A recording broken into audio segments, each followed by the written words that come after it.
e voz, e sinal de fumaça, não tem problema, a gente agradece, mas só para estar avisando que a roda vai estar lá no projeto Diversidade Sexual, tanto no YouTube quanto no nosso site, tá bom? E, meus colegas e minhas colegas, né? Vocês poderiam no chat também deixar o endereço de vocês para que nós possamos entrar, corresponder, né? Futuramente, mandando tudo da instituição para vocês, caso vocês queiram receber, evidentemente, né? Temos vários lançamentos, vamos ter várias capacitações nesses próximos dias, nesses próximos meses, então seria fantástico ter todos vocês conosco, né? Então seria por aí. E mais uns são 5h10. Eu creio que seja o momento de iniciarmos as nossas falas, né? Eu queria agradecer a todos vocês por disponibilizarem seu tempo aqui conosco, né? E vendo aqui amigos, os colegas super interessantes. E gostaria muito de começar a ouvir histórias de vida, né? Porque a nossa roda de conversa hoje será sobre histórias de vida em tempos de coronavírus, né? E como as pessoas perpassaram e estão perpassando, né, nesse período, pessoas que foram infectadas, pessoas que reagiram à infecção, estão aí para contar suas histórias, suas experiências. Então, eu gostaria muito de começar a ouvir nossos colegas, né, nossas amigas, relatarem um pouco, compartilharem conosco essa experiência, né? Essa experiência entre a vida, né, e o momento que nós tivemos que enfrentar, né, essa pandemia que ela realmente é escandalosa, é perversa e nos traz muita tristeza, né? Nos trazendo muita tristeza e muita preocupação também, né? Preocupação política, perturbações psicológicas, espirituais. Então, é o momento realmente de compartilharmos com todos aqui o que nós estamos sentindo. Alguém pode começar, pode iniciar a nossa conversa?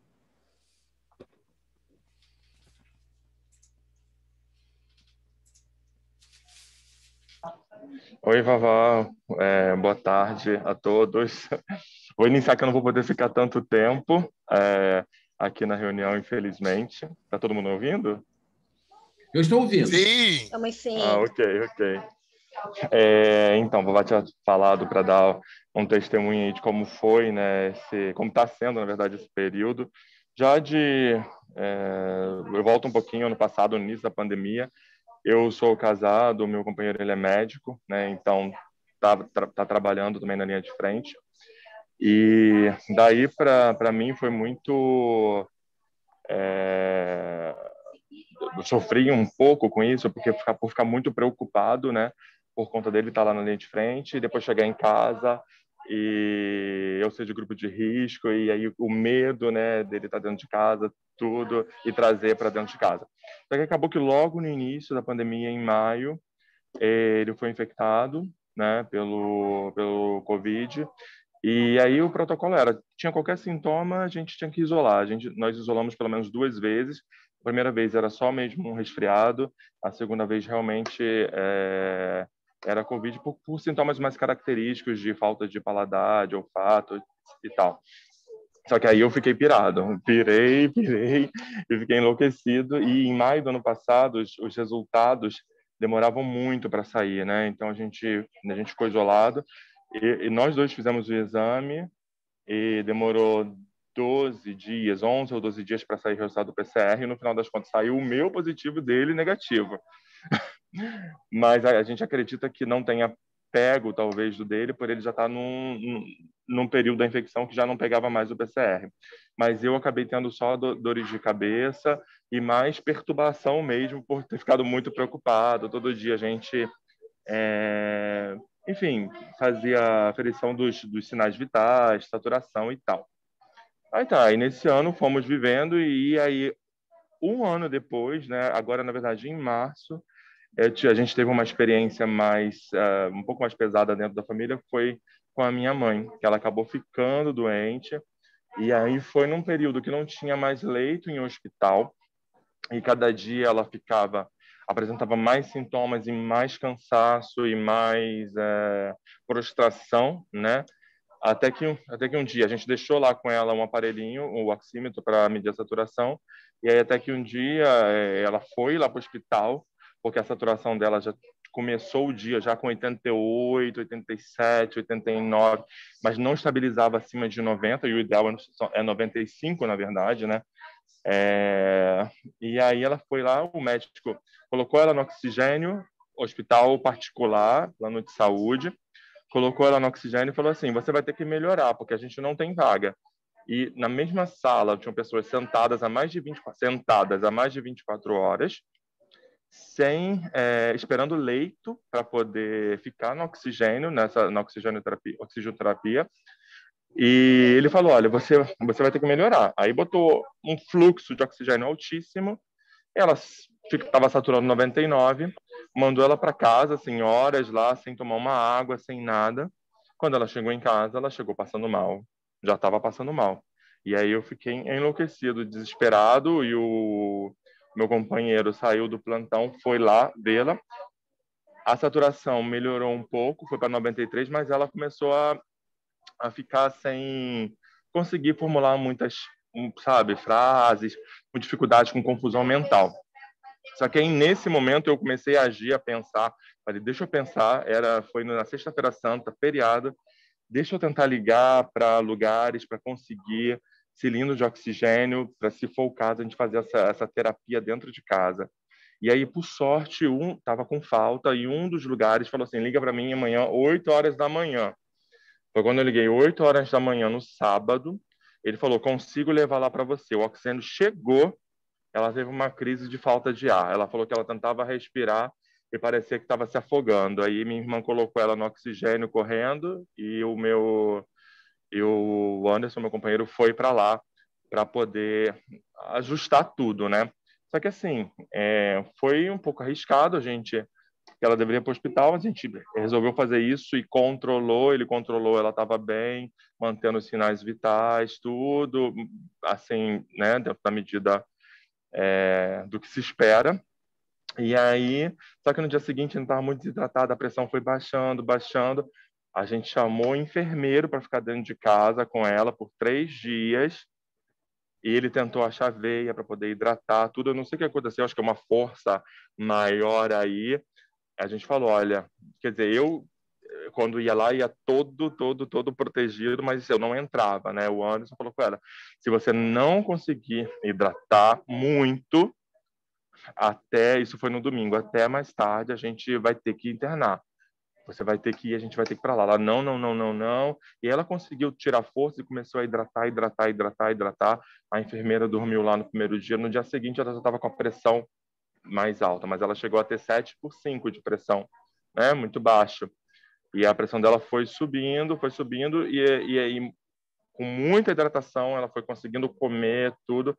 O quadro dela começou a melhorar, né? E aí, quando eu falo que esses 11 dias, né, no 11º, ou a coisa piora, ou senão você começa a melhorar, ela conseguiu reagir e foi realmente melhorando, né? Foi melhorando, e ela só foi sair do isolamento 3 semanas depois, porque foi um caso mais grave. A gente foi fazendo o desmame do oxigênio, tudo.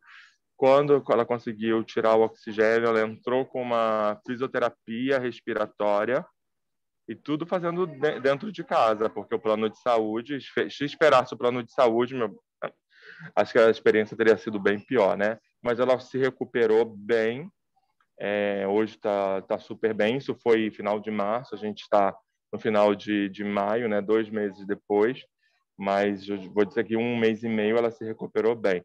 E a gente acabou, quando achou que veio o sossego, o Anderson pegou Covid de novo. Mas ficou tudo bem, a gente está bem, nós saímos do isolamento, estamos todos bem ainda bem, graças a Deus. Desculpa aí a Gente, fala longa. a fala foi maravilhosa e cheia de fragmentos para todos os outros colegas também poder falar o que quiserem. É interessante, né? Isso é muito bom que você trouxe, Helder, no sentido de seu parceiro, né, seu esposo, médico, né, pegou Covid pela primeira vez, né, pegou a Covid pela segunda vez, né, e vacinado. Segunda vez estando vacinado, exatamente, com as 2 doses da Exatamente, isso que eu vacina. quis trazer, exatamente. Isso é uma coisa que, atenção, hoje estávamos numa reunião e o Richard Parker, ele está até aqui presente, ele falou, né, que possivelmente há uma possibilidade de pararmos de usar máscaras só lá para 2024, né, quiçá antes, mas a coisa está muito, muito, muito desequilibrada socialmente falando. Como sabemos, né? A gente não sabe nada aqui, é novidade. O sistema de saúde está completamente em colapso, afogado, sabe? E sua mãe e vocês, né, tiveram sorte, até sortes, né, de poder ter um profissional de saúde privado dentro de casa, né, ajudando a recuperar. Mas como está a sociedade aí fora? Essa que está se infectando, sabe? Essa que não tem recursos, né? Ela não tem nem recurso de entendimento do que a epidemia está causando a todos.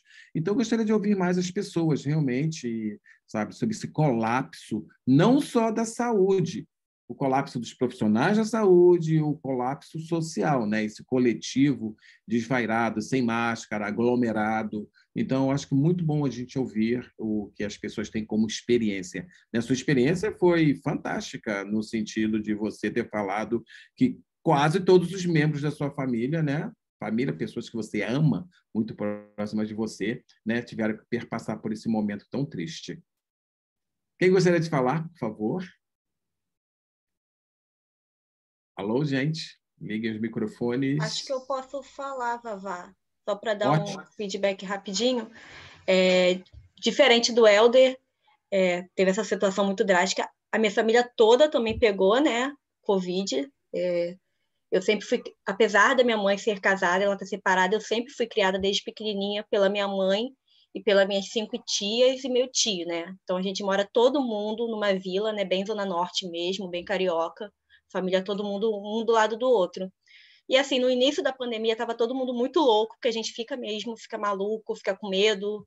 Então a gente estava fazendo direitinho, né, a quarentena, até que a minha tia começou a sentir o Covid-19. Ela começou a ficar muito cansada e ter febre. Mas só ela, né? Isso, foi só ela nesse início. Logo depois, uma outra também começou a ficar. Quando eu fui ver, a mulherada toda estava com Covid, menos a minha mãe. A minha mãe é hipertensa drástica, né? Minha mãe já teve 2 AVCs. Então, eu tranquei a minha mãe dentro de casa e virei a enfermeira da família. E o mais engraçado, assim, que eu ia lá todo dia, eu que fazia todo o procedimento de medir pressão, aferir se estavam com febre ou não, comida era eu, então tudo caiu nas minhas costas, porque eu era aparentemente a mais saudável da família. E assim, não fizemos teste, né, na época, só foi realmente pelos sintomas que elas tiveram mesmo, febre alta, falta de... não sentiam gosto, não sentiam cheiro. Então, automaticamente você está com que está com Covid. Ninguém foi ao médico e, infelizmente, o que acontece é que tem acontecido muito também hoje, que a gente também tem que estar muito alerta, você tem um conhecido que teve Covid e foi ao médico, o que você faz? Me empresta a sua receita, né? Então, a gente pegou a receita de alguém que já teve Covid, porque a receita de Covid é a mesma para todo mundo, que é a ivermectina, vitamina C, acetilcisteína, né? Então, a receita foi pega através de uma pessoa amiga que teve Covid e todas elas tomaram a mesma receita, né? Porque eu só ligava para a farmácia e a farmácia mesmo já vendia o kit Covid, ivermectina. Então, assim foi o tratamento das minhas tias, porque, infelizmente, nenhuma delas tem acesso a um plano de saúde, né? Então, a gente também tem esse lado de tipo, eu tô mal, mas eu vou fazer o que dentro do hospital para ficar pior ainda, né? Que não tem vaga, que não tem leito. Vou te expor, Jéssica, porque você não está sentindo nada, porque eu não sentia nada,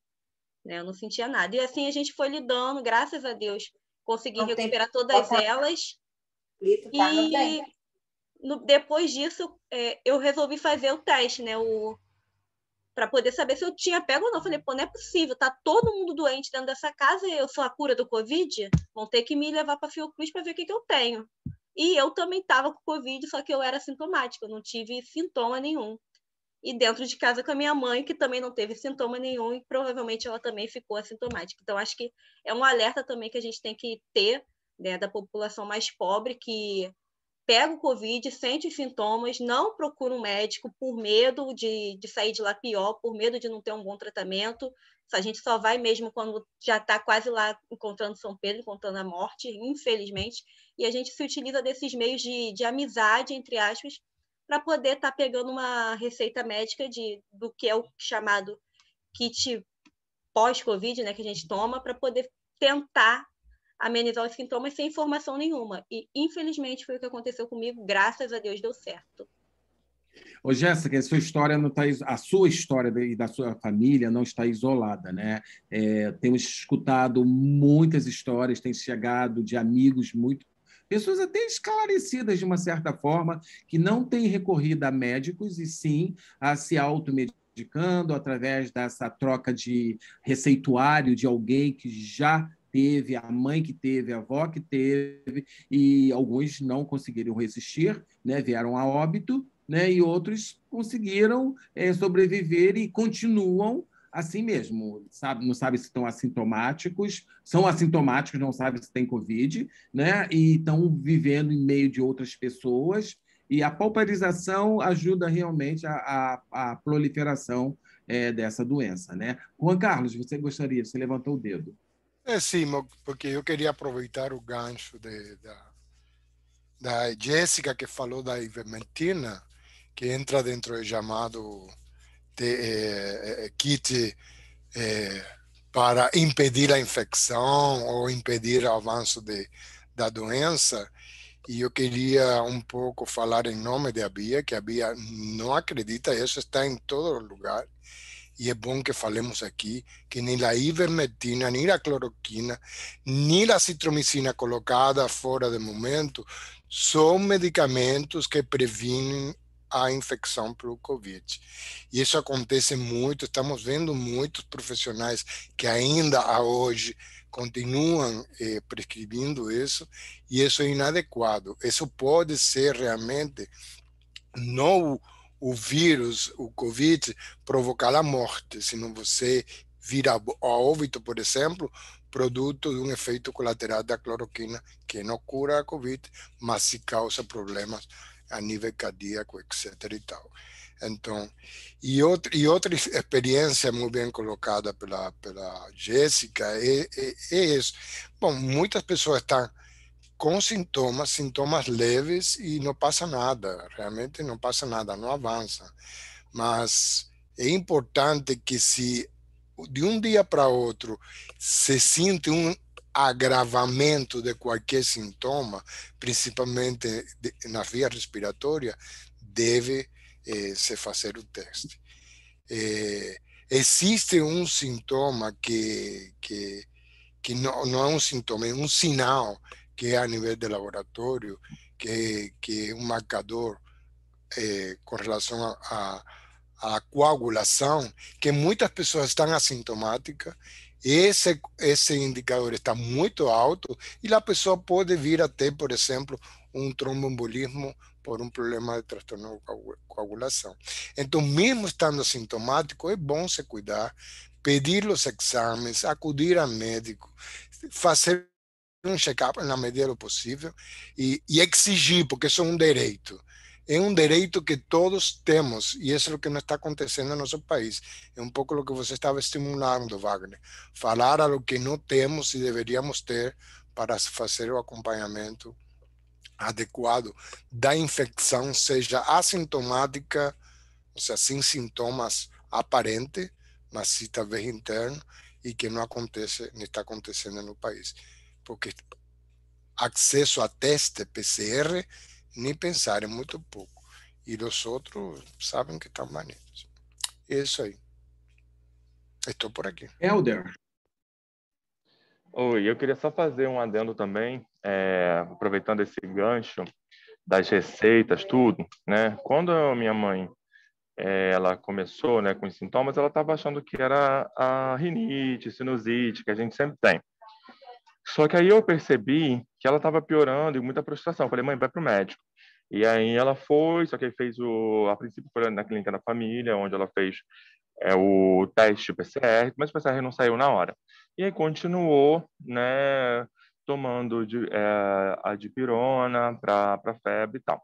Só que no dia seguinte ela deu uma piorada. E aí o Anderson, ele foi com ela para o hospital. Eu falei, vai com ela para o hospital, porque a saturação dela já começou a baixar de 95, já estava 92, 93. Olha, só para vocês terem uma noção, quando ele chegou lá no hospital, ela foi atendida, ela conseguiu até ser atendida a fazer a tomografia e ver né, a tomografia na hora mais rápido, porque ele, como profissional médico, né, ele estava lá e com ela. E aí a médica pegou já a receita que já estava pronta e só assinou, falou, a senhora vai ter que tomar isso aqui, isso aqui, isso aqui. E o que estava lá na receita? Estava pronta, impressa já, com tudo escrito. Ivermectina, hidroxicloroquina, azitromicina, só que é todo esse kit. E aí o Anderson falou e começou a contestar, mas você sabe que isso aqui não já está provado que não funciona contra a Covid, não é? Então, ela não vai tomar ivermectina, não vai tomar hidroxicloroquina. Eles aceitaram dela entrar com a azitromicina porque ela já estava com uma pneumonia bacteriana. E aí sim entrar com a azitromicina e depois acabou entrando, como ainda estava ruim com a dexametasona, com corticoide, mas foi entrando com as medicações. Não chegou e pegou aquele kit Covid, tipo, vambora, vai para dentro. Mas estava pronto, você imagina. Ali ela já tinha, enfim, tinha uma pessoa com esclarecimento. Imagina as pessoas que não têm esclarecimento, já pega aquilo ali, já toma tudo, às vezes acaba até piorando, né? Enfim, Cláudia, isso. Sua vez, Cláudia. Então, eu queria falar da minha experiência, porque eu sou usuária do SUS, eu não tenho plano de saúde. Então, eu vivi uma outra história, né? Eu comecei a sentir, enfim, sintomas gripais, isso foi em dezembro, e achei que era só resfriado mesmo, uma gripe e tal, foi piorando. O meu colega de trabalho, que é médico, começou, faz o exame, acho que, né, de repente é Covid, eu deixei para lá. E aí, no sexto dia do início dos sintomas, eu comecei a piorar bastante, ter muita dor de cabeça, ficar sem poder falar, e, enfim, os sintomas aceleraram e eu comecei a ficar com uma oxigenação muito baixa. E enfim, eu tenho problemas coronarianos, né? Tenho uma doença coronariana grave. E, bom, meu colega falou, eu tinha uma consulta marcada, né, no Instituto de Cardiologia, onde eu me trato, na segunda-feira. Minha oximetria estava 88, ele falou, vai para consulta e tenta, né? As pessoas vão te avaliar lá no Instituto de Cardiologia. E é uma saída, porque não tinha vaga em lugar nenhum e eu também não estava com disposição de ir para a UPA, ficar à mercê, sei lá do quê, que eu tenho meio pânico, sabe? Já passei por umas experiências bem amargas no SUS. E aí fui para o Instituto de Cardiologia, quando chegou lá, verificaram, realmente a minha situação era uma situação complicada, resolveram me internar. Na hora que a médica disse Covid, eu virei quase um dejeto humano. Me colocaram numa sala chamada Covidário, com uma outra pessoa tossindo incessantemente. Eu fiquei 8 horas esperando por uma internação. Eu já não podia falar mais com meu marido, já não podia mais falar com ninguém. Fiquei no Covidário 8 horas, sem conseguir me comunicar com ninguém, para fazer uma tomografia. Fiz a tomografia e aí me internaram. Quando eu subi para a internação, já é um outro tormento, porque todos os profissionais de saúde estavam apavorados. Ninguém quer chegar perto de você para absolutamente nada. Então, você vai para o quarto, você escuta todo mundo tossindo o tempo inteiro, você tem que ficar de máscara, você não pode sair do quarto. Então, em um segundo, eu virei uma pessoa que não tinha, sei lá, o grau de estigma que fazem imediato com você é muito absurdo. É muito absurdo mesmo. E eu estou falando do Instituto Nacional de Cardiologia, que é entendido como um hospital de referência, que tem cuidado, que as pessoas são bem formadas. Bom, depois que chegou o resultado da tomografia e que não tinha nada, meu pulmão estava limpo, aí a segunda coisa era me dar alta o mais rápido possível. Porque aí parecia que era mais arriscado eu estar lá dentro, né, do que tratar em casa. E aí vem o negócio de querer me despachar o mais rápido possível, porque além de ser arriscado para mim, ainda por cima eu estava tomando a vaga de alguém que era mais grave, porque tem um monte de gente grave querendo entrar. Então eu tive alta, vim para casa e fiquei rezando, piorei nos 2 dias seguintes. Mas aí é um momento de que você reza e pede a Deus para sobreviver ao tormento. Não tomei nenhum tipo de medicação, eles lá não me receitaram nada. Disseram que o principal era ficar me hidratando e fazendo aquelas manobras de deitar e rolando, né? 2 horas de um lado, 2 horas de outro, para não acumular secreção no pulmão. Então, assim, essa história do estigma tem sido muito pouco falada, eu acho que por todo mundo, e pelos profissionais de saúde também, e para mim foi barra pesada. Mais barra pesada isso do que qualquer outro sintoma, sabe? Queria compartilhar isso com vocês. Fantástico. Você trouxe 2 coisas importantíssimas na sua fala e na sua convivência, né, com essa epidemia.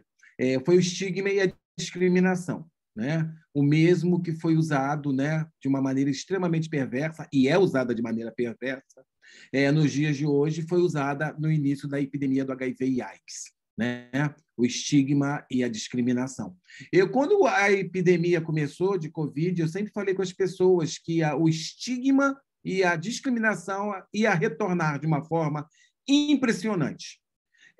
Porque nós temos trabalhado muito o silêncio do Covid, que as pessoas não têm falado muito, porque muitos colegas meus, pessoas até bem posicionadas na vida, educadas, elas se infectaram, se trataram, sobreviveram e não mencionaram o Covid na vida delas, com o receio do que você acabou de falar, do estigma e da discriminação, né? E ainda continuam no silêncio, né? Eu não sei se eles são uma estatística. A Jéssica trouxe uma coisa muito interessante, aonde a Jéssica e a família dela entra na estatística de casos de Covid no Brasil.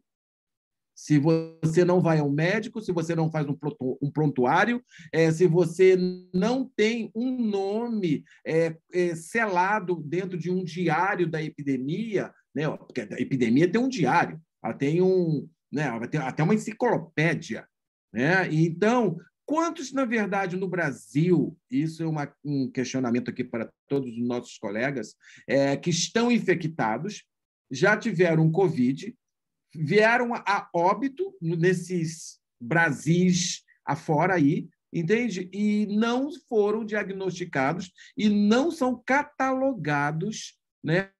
Ou morreram de uma outra coisa e foram catalogados. Também temos isso, né? Porque chikungunya, dengue, tuberculose, HIV, tudo está aí, mas está tudo em segundo plano, por causa da Covid.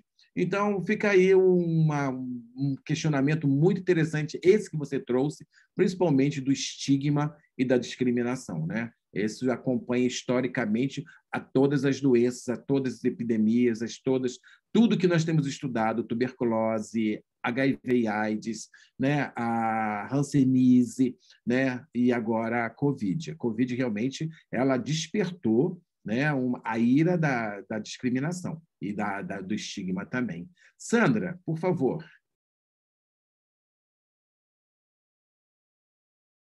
Ligue seu microfone. Pronto, já consegui. Boa tarde. Falar sobre a minha experiência, quero falar antes sobre essa questão aí da discriminação que existe, né? O pessoal de Covid, as pessoas têm vergonha até de falar que pegaram Covid, isso aí é impressionante. Aqui na rua que eu moro, uma rua pequena, várias pessoas pegaram, várias pessoas. Perdemos 3 vizinhos aqui, né? Uma rua pequena, uma rua pequena. Perdemos 3 vizinhos. E fora os outros, das outras ruas, mas só aqui nessa rua perdemos 3 vizinhos, e são pouquíssimas casas. Fora os outros que nem foram ao hospital, como foi o caso da família da Jéssica, todo mundo pegou Covid, mas pegaram uma receita de alguém e se trataram em casa. Eu tive muito cuidado, né, porque a minha mãe tem 83 anos, né? Então, ela não mora aqui, ela mora na casa dela, ela ficou bem isolada, mas ela se cuida bem. A gente se falava todos os dias. Nós não temos um relacionamento muito afetuoso, mas nessas horas a gente quebra o galho, né? E né? Aí todo dia tem que falar no telefone, escutar um monte de abobrinha do vizinho, que não sei o que, parará, porque fulano usa máscara. Mãe, não importa, você usa máscara. Eu não tive muita dificuldade em relação a esse período, não. Para mim foi até bom, que eu limpei todos os armários, eu botei um monte de coisa em dia, entendeu? Eu dei faxina um monte de vezes, fiquei mais tempo com meus bichos. Eu curti pra caramba a quarentena. Coloquei minha leitura em dia, coloquei os filmes em dia, e ainda em dia não, que sempre falta, né? Mas assim, eu aproveitei bastante, né? Foi assim sabático para mim a quarentena, eu gostei.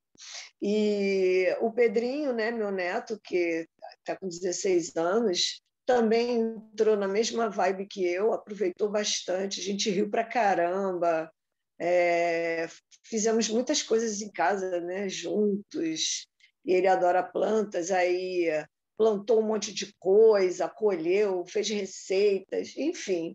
Aí dividimos a questão do supermercado, ele que gosta mais de supermercado, ele vai no supermercado, mas assim, Pedrinho, por isso que eu estou te falando, eu não tive dificuldade nenhuma durante essa pandemia, não estou tendo. Uso máscara o tempo todo, acabei de dar banho nos cachorros, e por isso que eu demorei a entrar aqui. Eu estava dando banho nos cachorros e fui lavar a frente da casa, né? A rua, de máscara. Os vizinhos passam, às vezes me acham esquisita, mas eu uso máscara o tempo todo, não interessa. Meu neto não deixou de jogar bola, não deixou de aniversário, tudo de máscara. Dormiu no outro dia na casa do colega de máscara, e ele leva tudo a sério. Graças a Deus, eu não tive nenhum problema. Ele fala assim, vó, eu uso camisinha e uso máscara. Eu falei, então tá certo. Então, Que ótimo, usar camisinha e usar então máscara. tá, 16 né? anos, Ele já está realmente. arrasando, já está arrasando. Eu falei assim, então tá, é por aí mesmo, vamos seguindo. E assim, tomei a primeira dose da AstraZeneca, e uma amiga minha que é dentista também, que tomou a primeira dose da AstraZeneca, ela pegou. Ela mora do outro lado de Campo Grande. Ela pegou Covid do filho. O filho dela mais novo é autista, então ele está fazendo tratamento com a psicopedagoga, uma semana presencial e a outra semana remoto, né? Na semana presencial, ele não usa máscara, ele tem 5 anos, e ele tira a roupa, ele não fica de máscara, então, quer dizer, ele corre um grande risco. Ela usa máscara, se cuida, o outro filho dela mais velho também, então, quer dizer, o que aconteceu?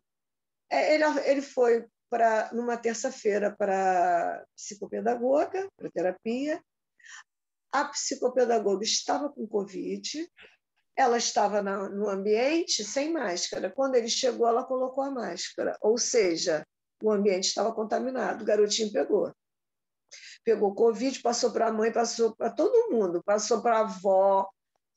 Olha só, foi assim, uma corrente para frente de Covid. Ele passou. Aí ele foi na sexta-feira visitar ela é separada do ex-marido, né? Ela é separada do marido.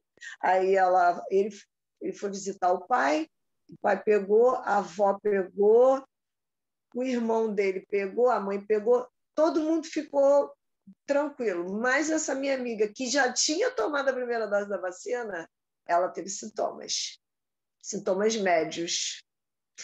Aí como a primeira formação dela é enfermagem, ela é enfermeira, depois que ela fez odontologia. Então, ela tem uma intimidade com, né, com o corpo. Aí ela entrou com a azitromicina na hora certa, mas foi o que ela tomou. E eu fiquei a postos, porque eu não tenho esse lance assim de não encostar na pessoa, não. Eu me coloco à disposição de verdade. Se eu tiver que ir lá ajudar a pessoa, vou colocar minha proteção e vou estar junto com a pessoa. Se precisar uma sopa, o que for, um cuidado, eu estarei lá. É o meu jeito de ser, não adianta. Até minha mãe falou assim, você não vai? Eu falei, não, você não vai dizer que eu não vou, porque eu vou, entendeu? Eu não vou dizer assim, eu não vou. Não, eu vou. Se a pessoa, meus vizinhos aqui, eu tenho uma vizinha que a filha dela ficou com sintomas de Covid e todo mundo ficou. Só que a garotinha, aí eles trataram, eu estava aqui, entendeu? Falar, olha só, quer que eu vá no mercado, eu vou, deixo as compras, se tiver que lavar uma louça, eu vou entrar na casa, eu vou fazer tudo que tiver que fazer, chego na minha casa, tomo um banho de cabeça, troco de roupa e pronto. Entendeu? A gente não pode abandonar as pessoas. Essa experiência da Cláudia foi uma experiência horrorosa, eu entendo isso, porque a gente que tem HIV, que já passou por discriminação, a gente sabe o que é isso. Essa tua experiência aí foi pavorosa. E aí eu me coloco no lugar assim e fico muito impressionada, entendeu? Como alguém pode abandonar, né, a outra pessoa à própria sorte. Aí me lembra da época da gripe espanhola. Eu tenho uma bisavó que morreu na gripe espanhola. Na época da varíola, eu tenho um tio-avô também, tio-bisavô, que pegou a varíola. E a minha tataravó não entregou ele à saúde pública, porque ela sabia que na época ia para os sanatórios, não sei se vocês sabem disso. Iam para o sanatório, as pessoas iam lá para morrer. E a minha tataravó não entregou o filho, ela escondeu ele no galinheiro, porque a saúde pública entrava nas casas para pegar. Ô, Sandra, se tivesse denúncia de vizinho... Oi, fala. Não, porque tem outras pessoas na lista aqui que eu tenho que... Tá. Tá? Só assim, eu entendo, e aquilo que o Wagner falou, é a hora da gente falar do que precisa, do que nós temos direito e nós não temos acesso, e essa pandemia, ela deixou isso tudo muito evidente, entendeu? Não importa, nem milionário, a gente vê aí o Paulo Gustavo, cara cheio da grana, e se foi. Então, isso aí, a Covid é uma caixinha de surpresa, a gente tem muito que aprender com ela, inclusive nas relações humanas. Tá? Então, vai lá, vai. Obrigado pelo seu relato. E é uma coisa interessante, Sandra, você que trouxe até o HIV à tona, eu já trouxe antes, o HIV, né, historicamente, a gente tinha que ter contato, né, com as pessoas sexualmente falando, trocas de seringa, sabe, para nós evitarmos, né?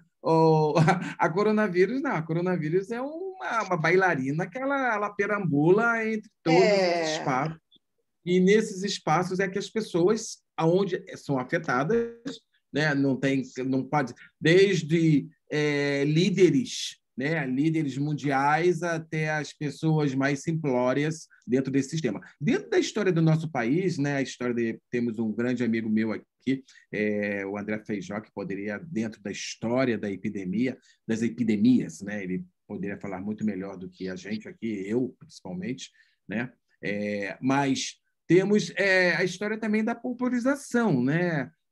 Eu posso me isolar na minha casa com o meu parceiro, tendo espaços de respirar ar puro, mas se nós pararmos para pensar quantos de nós aqui que estão aqui dentro desse quadrinho vivem dentro de caixas aglomeradas em comunidades extremamente pauperizadas, entende? Com cinturões de violência estrutural, desemprego, o índice imenso da fome que tem se alastrado por esse país, né? Pessoas que a televisão mostra, abrem uma geladeira com 1 quilo de feijão dentro só, e quando tem esse quilo de feijão.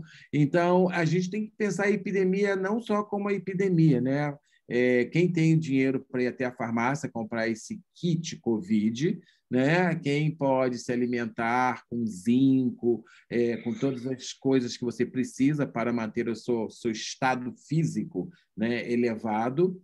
E a história das epidemias sempre foram essas, né? Os ricos, por mais que a COVID vá abalar a comunidade mais privilegiada, mas será historicamente, será contemporaneamente a população mais pobre que vai ser mais afetada, né? Porque ricos, muito ricos, ainda podem ser entubados, né, em hospitais de top, né? Os ricos, quando não, traz o próprio hospital para dentro de casa, né? Você cria sua própria enfermaria de oxigênio, com melhores médicos e técnicos dentro da sua própria casa. Mas quando não, a Cláudia trouxe isso, né? Quando ela precisa ir ao SUS, né, e passar pelo corredor polonês do SUS, que nós temos que agradecer também o SUS, né? Porque senão nem a vacina nós estaríamos tendo agora para todos, né? Em prol de uma vacina que não fosse uma vacina comercializada pelas grandes corporações farmacêuticas, né? Então, a gente tem que repensar muito o que está acontecendo em todo o contexto socioeconômico, sociopsicológico, né? E também dentro de um campo espiritual que muitas pessoas acreditam. Carla, quer falar?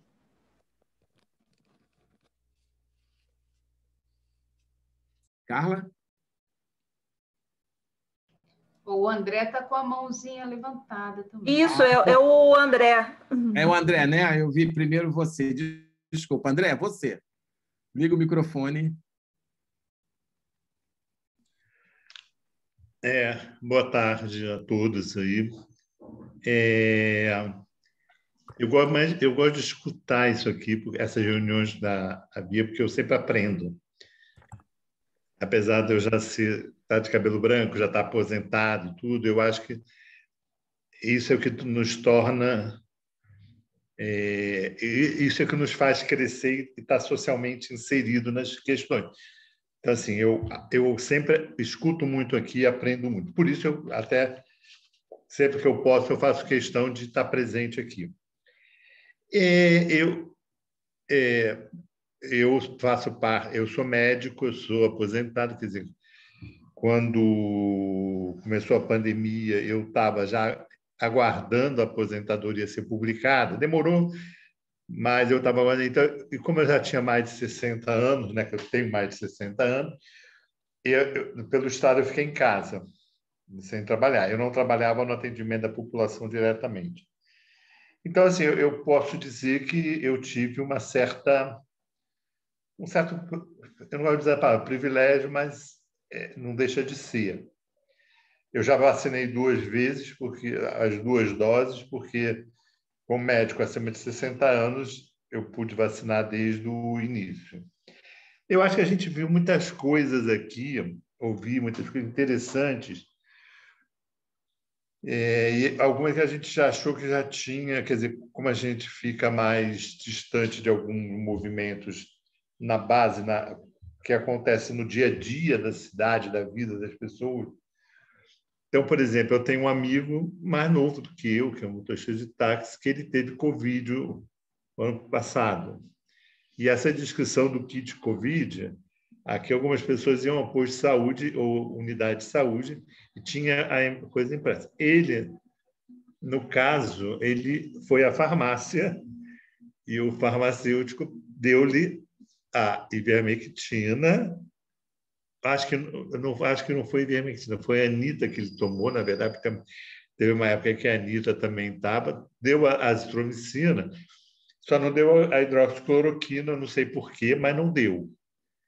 Então, assim, mesmo com todas essas informações que você hoje tem, a sociedade está discutindo, você continua tendo isso, na verdade, acontecendo. Então, assim, a gente está enfrentando uma situação agravada pelo contexto político mais geral, mas de muito pouco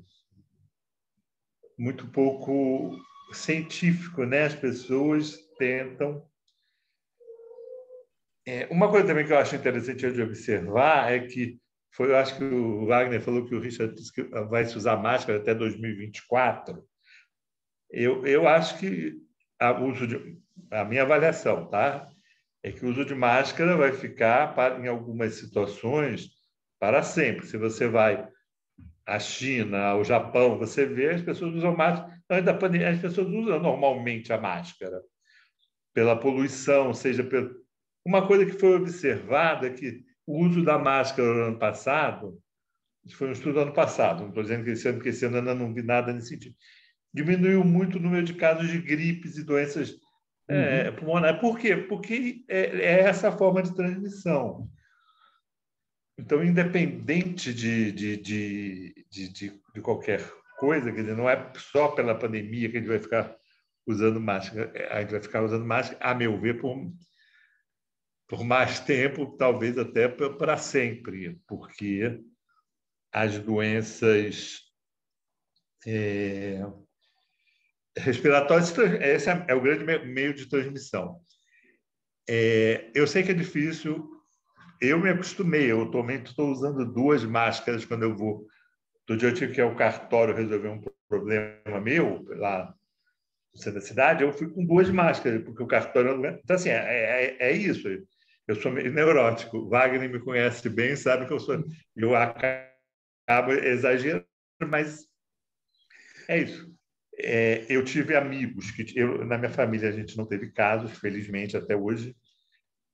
Tive amigos que tiveram, alguns até inclusive chegaram a morrer, mas a gente está observando a doença. Uma coisa que... Agora, o que o Wagner perguntou sobre a história das pandemias, claro que é uma história, é um tema muito grande, muito amplo. Mas eu tenho um grupo de amigos médicos, que a gente está fazendo um grupo de leitura. Volta e meia a gente faz essas coisas, e a gente está lendo A Peste. Todo mundo já ouviu falar desse livro do Albert Camus, que é uma epidemia de peste bubônica em 1946 na Argélia, e fecha-se uma cidade.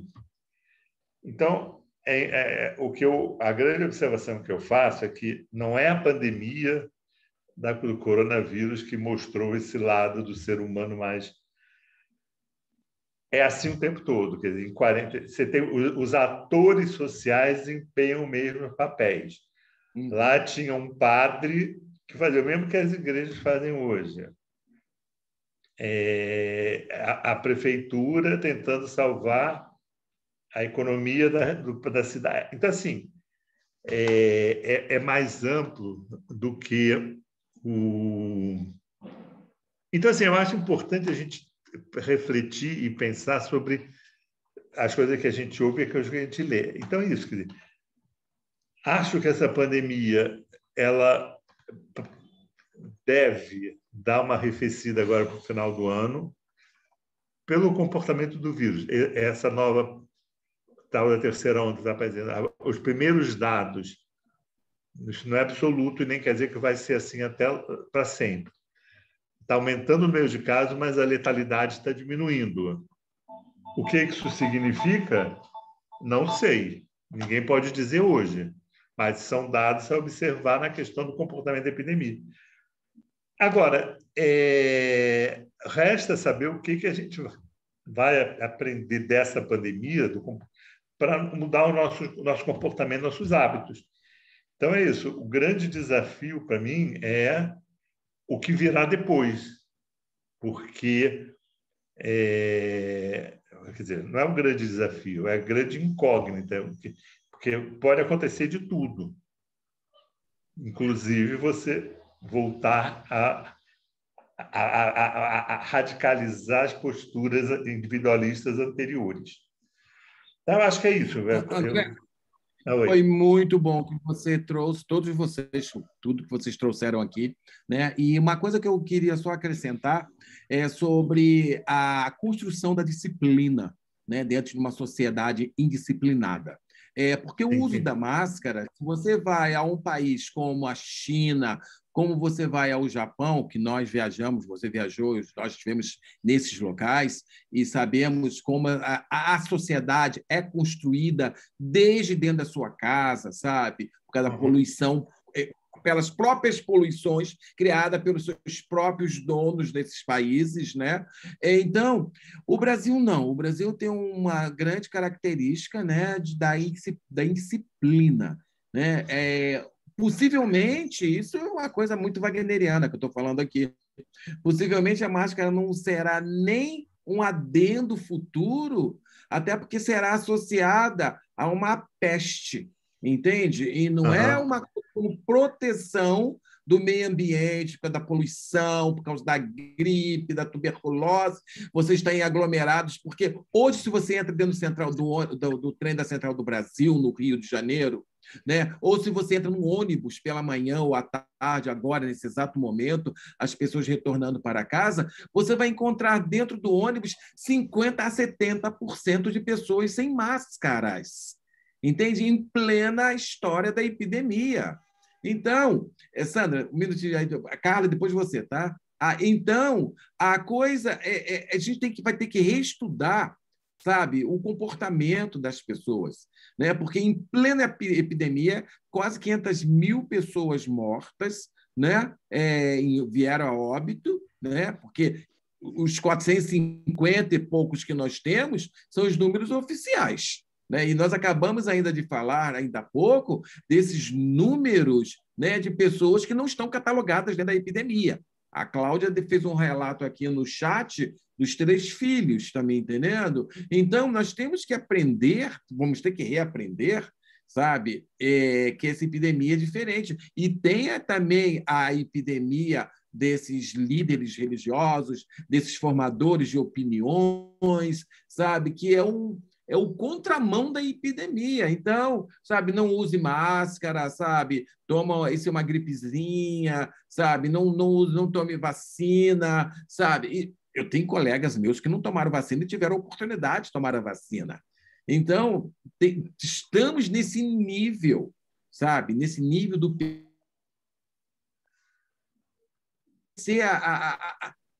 escutem, eu acho que é uma parca previsão que eu estou fazendo.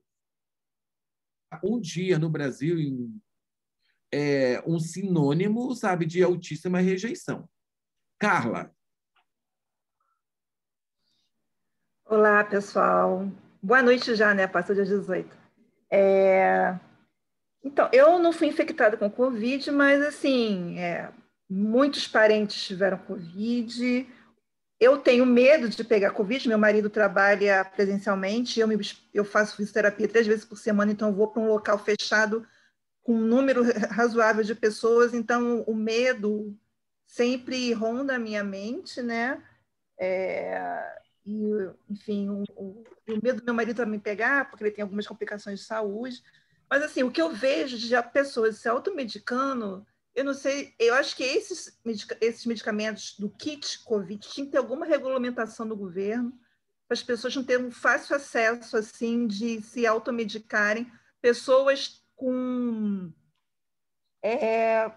hepatite medicamentosa, de tomar em doses altas o medicamento, que é um absurdo. Uma das minhas fisioterapeutas toma ivermectina, eu debatendo, falando que não faz efeito, que isso uma profissional de saúde. Então, assim, se uma profissional de saúde toma, imagina uma pessoa que não tem conhecimento, que não tem acesso à informação, né? Se na TV ela fala, tome ivermectina, o seu governo fala tome ivermectina, né? Então, é muito complicado. E tem a questão do sofrimento, vendo o outro perder parentes queridos, né? Eu tive um amigo que perdeu o avô e uma amiga que perdeu o pai, é uma amiga muito querida, e eu estive muito, muito próximo dela, né, virtualmente, mas assim, é aquela perda que você não pode entrar no hospital, você não pode ver a pessoa que morreu, o caixão lacrado, a pessoa tem que ser cremada. Então, é uma morte solitária, e até para a pessoa pensar essa morte, sabe? Rememorar essa morte é complicado, porque é uma morte que não é visível, é uma morte que é sentida, mas que você não pode expressar a sua dor com os entes queridos, com seus parentes. Ninguém pode chegar perto daquela, né, daquele caixão. E ela conta como ela teve que entrar no frigorífico para reconhecer o corpo do pai. Enfim, é uma coisa assim tenebrosa, e eu acho que, enfim, ela tem que lidar com essas memórias que ela passou por algum tempo. E é isso, né? Essa não pode chegar perto, não te deixam chegar perto, e você também não pode fazer esse enterro de uma forma que para prestar homenagem para a pessoa. Não é só isso. Carla, você trouxe uma coisa também que devemos repensar dentro desse período de Covid, é o comércio da morte, né? Porque todos os preços de cremações eles se duplicaram, triplicaram, sabe? Os preços das mais caros. Então, esse comércio perverso, onde uma epidemia perversa, sabe, onde os ricos cada dia ficam mais ricos, né, e os miseráveis cada dia mais miseráveis, né? Então, peraí, alguém está falando alguma coisa, por favor? Sandra, não, Wagner, o grupo Confio, acho que entrou e o alto-falante dela estava liberado. Ah, tá. Sandra? Com relação a essa questão do não uso da máscara, né, a falta de disciplina, houve um reforço em relação a isso, por conta, se tornou uma questão política a pandemia, né? E eu penso assim, do que eu conheço do brasileiro, que tem uma alma mágica, eu entendo que esse tratamento precoce de ficar tomando ivermectina, como, né, foi falado aí, fulano não toma ivermectina, e é uma pessoa que não é uma pessoa ignorante, não instruída. Eu conheço várias pessoas que tomaram ivermectina, mas, assim, ivermectina não vai fazer mal se você tomar para piolho. Eu já tomei muitas vezes, né, para não pegar piolho. Ou quando pegar piolho, isso aí não tem nada demais. Por exemplo, cuidar de gente na rua. Eu já tomei ivermectina para não pegar piolho, de cuidar, né, de outras pessoas, mas não a ponto de forçar uma hepatite medicamentosa. Isso aí é uma dose cavalar, é a loucura da pessoa. E essa loucura do tratamento precoce, ela faz você relaxar onde não pode, entendeu? Que é no uso de máscara. E aí, o que eu estou vendo é que está sendo reforçado um relacionamento superficial entre as pessoas. Eu quero aglomerar. Né? Já vi muita gente falando assim, estou com saudade de aglomerar, mas na hora, se a outra ficar doente, ela não vai lá na casa da pessoa para ajudar, para participar do problema da outra pessoa. Entendeu? Esse relato da Cláudia me impressionou demais, porque eu sei o que é isso, porque eu já vi isso. Entendeu? Eu já vi isso acontecer. E me impressiona demais você abandonar a outra pessoa à própria sorte. Você, não, e nessa janela que ela ficou ali, aquela agonia, né? Não está tão ruim, mas pode ficar, porque está em contato com muita gente que está muito ruim, e o pessoal querendo, do lado de fora, aglomerar, não usar máscara. Então, é um paradoxo isso. Entendeu? Aí a gente vê, ao mesmo tempo, a violência doméstica, né? Porque quanto mais você fica perto, mais você vê defeito no outro.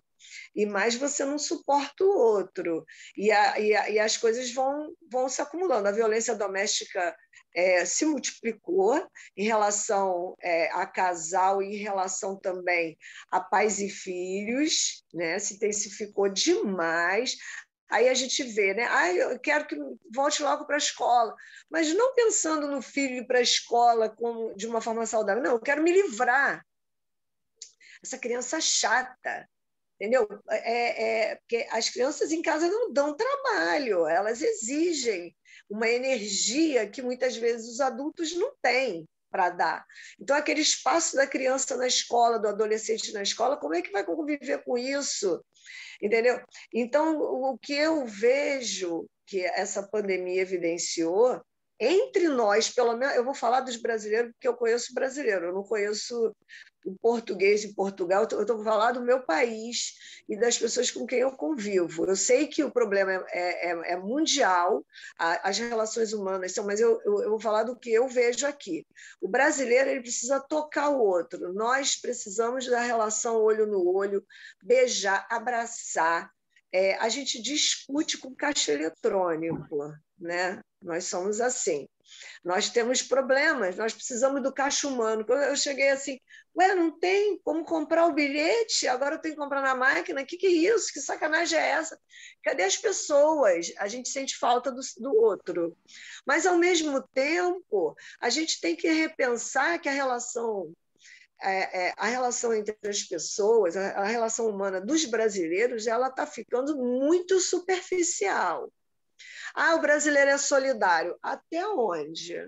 Alguns brasileiros são solidários. Eu não vejo que todos são solidários, não. Entendeu? Porque eu não vejo solidariedade você ir para a balada no meio.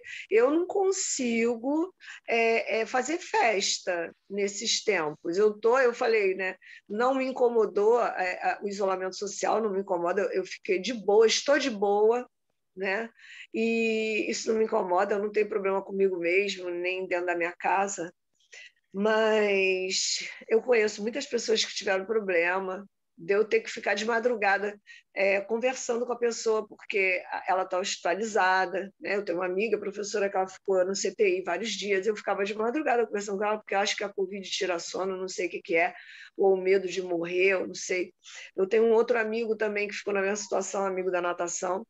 Então, eu vejo, as pessoas têm medo de morrer, têm medo de falar sobre isso, muito medo de falar sobre isso. E as relações humanas, pelo menos aqui no Brasil, eu posso falar aqui, do que eu conheço, elas não estão estreitas. As pessoas querem quantidade, querem superficialidade. É tomar cerveja, é dançar, é balada, é botar roupa nova e ponto. Eu quero estar ali, não aparecendo. Mas, quando chega a hora do íntimo, elas não estão prontas para estar junto com a outra. Isso eu vivi na pandemia. Né? Durante esse período de pandemia que a gente está vivendo, foi a minha experiência. Sandra, só para a gente, falar. Porque vai quase estar fechando o tempo aqui, já estão dando um tempo aqui para a gente.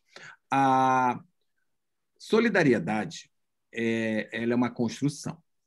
Então, nós não podemos impor solidariedade, isso nós sabemos muito bem no Brasil. O que é solidariedade? É quando você pode se agrupar com seus amigos no melhor momento da vida de todos, onde todos têm como gastar, como, esbanjar felicidade. Basta você entrar numa crise, e a pandemia nos trouxe essa crise, entende? Nós vemos que não dá mais para nós sermos tão liberais como nós éramos ou tão pseudo-felizes como nós supomos ser. Né? Então, a solidariedade, né, quando o brasileiro fala o brasileiro é tão bonzinho, não. O brasileiro é um ser humano complexo, como qualquer outras pessoas. Eu já encontrei em países frios muito mais solidariedade do que no nosso país, embaixo do Equador tropical.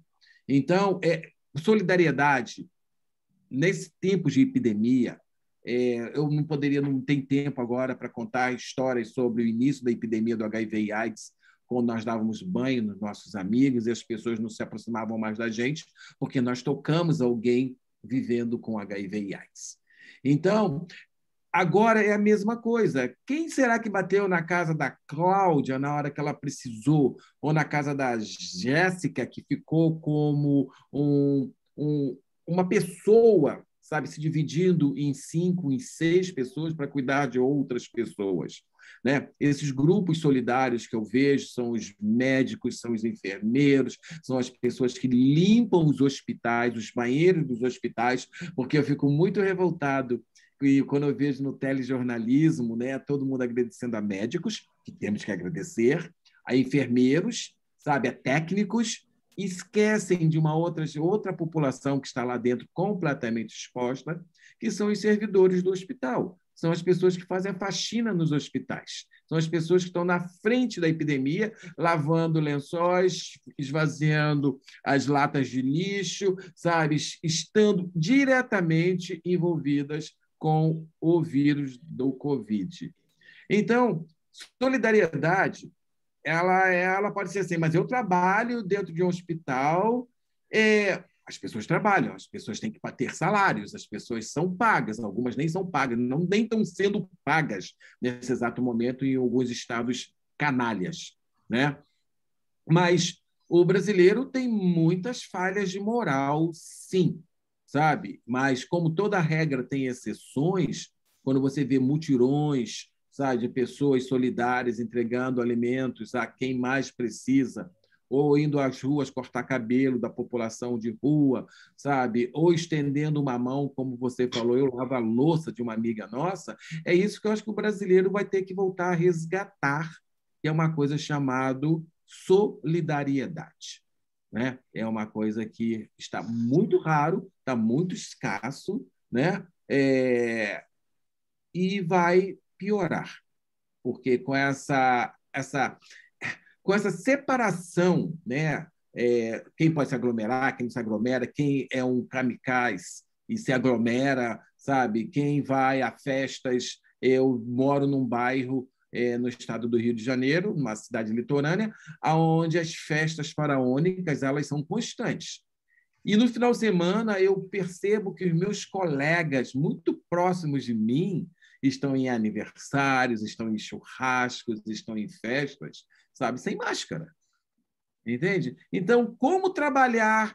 Como eu vou chegar para minha amiga, meu amigo, no dia seguinte e falar assim: pô, você estava numa festa sem máscara, com um monte de gente à sua volta? Entende? Alguém diz para mim assim: ah, mas eu tenho que viver, né?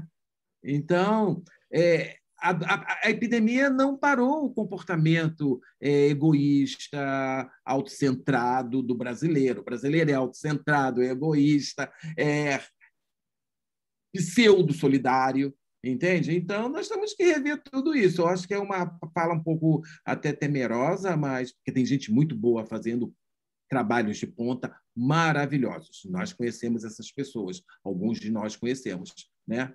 Mas o resto da sociedade está aí, vou tomar o kit mesmo, porque o kit vai me dar alguma resistência e eu vou aí à frente, dane-se.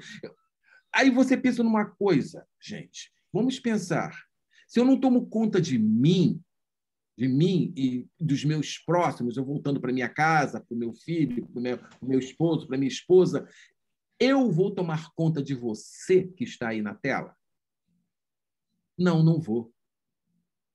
Então, é isso que nós vamos ter que repensar daqui um pouco mais, sabe? Como o André até falou, hoje nós não temos mais tantos óbitos, mas temos muitas infecções, até porque a medicina tem avançado com novas tecnologias, sabe? E possivelmente a vacina vai ser realmente...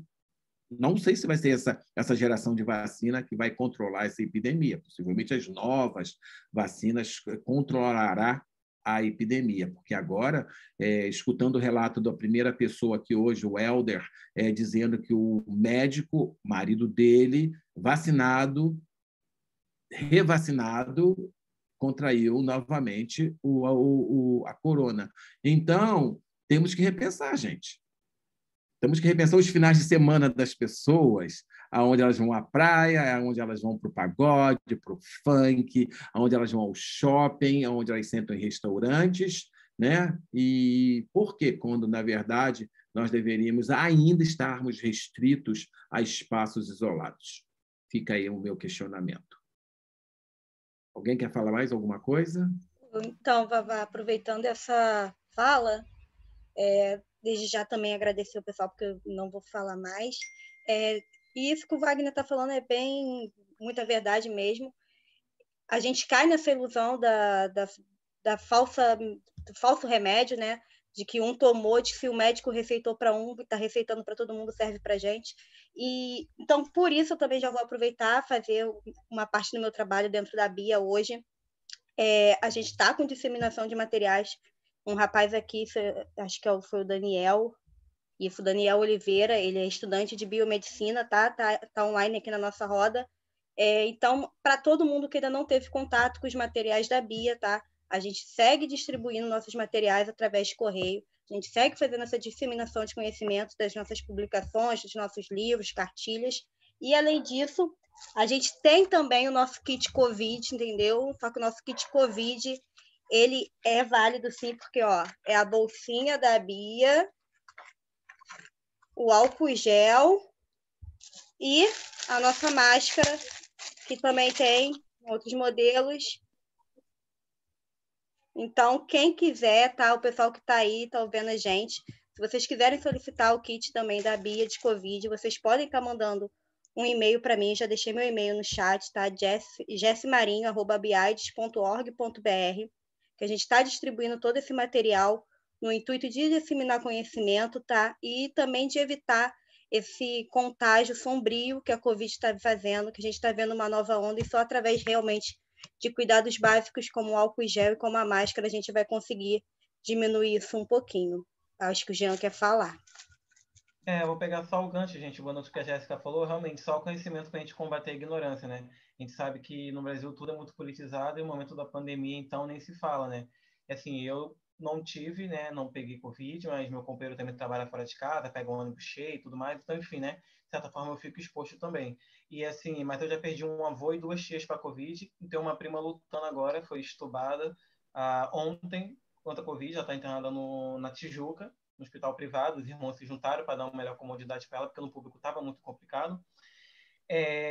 Mas assim, hoje eu não moro mais em Caxias, mas eu sou de Caxias, então assim, falta de conhecimento e negacionismo em Caxias, né, tá demais. Você vai lá numa cidade e parece que é um outro planeta, né, e isso é muito incentivado pelo tipo de representante que a cidade tem, né. Às vezes até dentro da minha família, com a minha mãe e com o meu irmão, eu tenho que dar uma chamada para eles poderem acordar, tipo, vai na rua, pega máscara, não esquece álcool gel. Então é isso mesmo, o conhecimento acho que é um caminho para a gente poder abrir mente, né? Porque se a gente for esperar de quem está aí representando o país, a gente não vai ter muita coisa realmente a comemorar. Eu quero agradecer a todos vocês, em primeiro lugar, né, o tempo de vocês, porque eu sei que todos os nossos tempos são preciosos, né? Todos nós, nesse tempo, mesmo dentro de casa, estamos ocupados com centenas de outras coisas, né? De outros enfrentamentos, né? A nossa equipe aqui, quero agradecer ao Jean-Pierre, à Jéssica, Marinho, ao Juan, que esteve aqui conosco, ele teve que sair por alguma razão médica. E então, o nosso trabalho continua. Nós temos feito esse trabalho de formiguinha, temos tentado trazer esses tópicos para rodas de conversa, onde trocas de experiências, sabe, as histórias de vidas de vocês acaba sendo uma lição de vida para nós, né? Eu tenho 1000 histórias aqui para contar também de colegas que vieram a óbito, colegas que estão enfermos, colegas que estão entubados, famílias inteiras, sabe? Algumas, quase todas foram disseminadas, outras sobreviveram, né? A história da Jéssica me traz a reflexões profundas, a história da Cláudia, sabe? Outras, os depoimentos de vocês todos aqui, o Helder, né? Contando todo o percurso.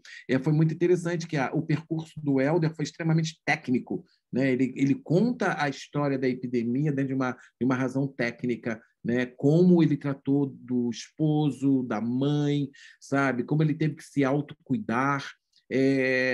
A Cláudia já traz outra experiência, que é a experiência do sofrimento isolado, do Covid-AIDS. Como era o lugar mesmo? Eu achei o nome do lugar tão triste. Terrível. Covidário. Covidário. Eu ia fazer uma menção na hora, você foi falando tão, eu fui me empolgando com a sua fala. Covidário, entende? Entre e morra, entende? É o tipo da menção, da coisa, o distrato, né? Aonde eu volto a falar da solidariedade. O que é ser um profissional de frente dentro da epidemia, né? Que você escuta relatos tão tristes, tão mães que tiveram que sair das famílias para continuar ajudando as pessoas, e outros profissionais também que estão lá, sabe? É mais um que vai morrer, sabe? É mais um que vai me dar trabalho, sabe? É mais um, ai, que chato, que saco, eu tenho que estar aqui fazendo plantão no domingo, sabe? Tudo para nós que estamos refletindo sobre a epidemia, eu acho que é um bom momento, como a Sandra trouxe como exemplo. Eu fui me ressignificar dentro da epidemia, né? Ficando na minha casa, podendo ter tempo para mim mesmo. E isso é importante, você ter tempo para você mesmo, para você refletir o quanto você pode contribuir ou o quanto você não está contribuindo para a sociedade. O Jean traz que esse desgoverno, como todos nós sabemos, né, não contribui com nada, né? Nós que estamos na frente, né, fazendo lá na ponta do iceberg, fazendo o nosso trabalho, que, na maioria das vezes, o que deveria fazer nós substituímos a gestão pública, né? Nós somos de ONGs, nós somos de associações. Na verdade, nós estamos fazendo um trabalho que a gestão pública, onde os nossos impostos deveriam estar, e não estão. Então, quem faz são as líderes comunitárias, os comunitários, sabe? São pessoas de bem com a vida, são pessoas solidárias, são pessoas que ainda pensam no próximo, né? Enquanto, como o Jean também cita, uma cidade grande, populosa, Duque de Caxias, no estado do Rio de Janeiro, né? E é uma vertente, Jean, de uma cidade pequena, numa das áreas mais ricas do estado do Rio de Janeiro, sabe? Onde as pessoas atuam, interpretam seus personagens igualmente como eles interpretam, né? A falta de máscara, a falta de consciência, a falta de solidariedade com o seu próximo, sabe? Se aglomerando, fazendo festas faraônicas, chegando nos seus carros de luxo, sabe? Chegando de helicóptero, sabe? Trazendo DJs do mundo inteiro para tocar em festas privadas, sabe? Festas privadas que aglomeram 200 a 150 a 600 pessoas. Então, a gente tem que repensar mesmo. Nós estamos num pico da epidemia, novas cepas estão aí, entende? E eu não sei aonde vamos colocar tantas pessoas que virão a óbito ou terão que perpassar pelo leito hospitalar, né? Alguém quer fazer alguma ponderação nesse final? Eu queria agradecer, a priori, agradecer mais uma vez a presença de todos vocês. Alguém gostaria de falar mais alguma coisa?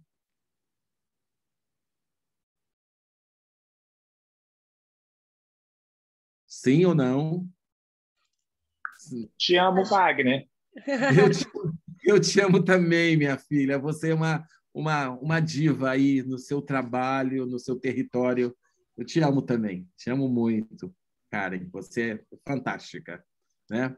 E aqui nós estamos com todos gente do Brasil inteiro aqui dentro desses quadradinhos. Isso me colocou muito feliz, sabe? Que nós estamos tentando e estamos alcançando, né? De sul a norte, nordeste, centro-oeste, sabe? Eu acho que é por aí mesmo que multiplicamos conhecimento e compartilhamos o que nós podemos. Alguma coisa a mais? Então, eu vou estar finalizando a filmagem, tá, gente? Olha, nós estamos com agora essa filmagem disponível no YouTube, tá? No YouTube e no nosso site, né, Jéssica? Para que as pessoas possam usufruir de algum pedaço, caso queira, estar liberado, tá?